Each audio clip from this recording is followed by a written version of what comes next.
नमस्कार मैं चैतन्य भुक्ता आ गोटे बड़ खबर को आपको स्वागत। भोटर परिचय पत्र बिना जड़े भोट दे पारे कि नहीं जानतु कौन रही। आज निर्वाचन लोके मानकर मन गोटे प्रश्न, जदि भोटर कार्ड नहीं तेरे भोट दे पारे कि जो मानकर भोटर आईडी कार्ड नहीं से भोटर आईडी कार्ड बिना भोट करें ना नहीं आसतु जाना। यदि सही व्यक्ति मानकर नाम भोट तालिकार अच्छी से भोट दे पारे। व्यक्ति नाम भोटर परिचय पत्र नहीं तेरे सही व्यक्ति भोट दे पारे नहीं। निर्वाचन पूर्व आपणकर एभली भोटर तालिकार जोड़ी पड़ो या पर ही आपणकर भोट देवाक योग्य। भोटर तालिकार ना जोड़ी किसी सत्य अच्छी जहाँ पूरण सेवाई जड़े व्यक्ति भोट दे पारे ना। यही सर्वगुड़िकर जेकोसी व्यक्ति बयस 18 वर्ष एवं जड़े भारतीय नागरिक हम जरूर। मैंने भोटर आईडी कार्ड ना आपणकर तथापि भोट दे पारे किंतु आपणकर नाम निश्चित भाव में भोटर तालिकार रहा आवश्यक।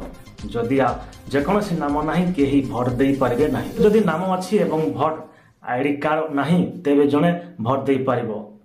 यही परिस्थिति आपंकर अन्य आईडी प्रमाण देखाई भोट दे पारे। एपरिक भोट आईडी तालिकार आपंकर नाम जांच करंतु। एथिपई प्रथमे electoralsearch.in साइट जांतु।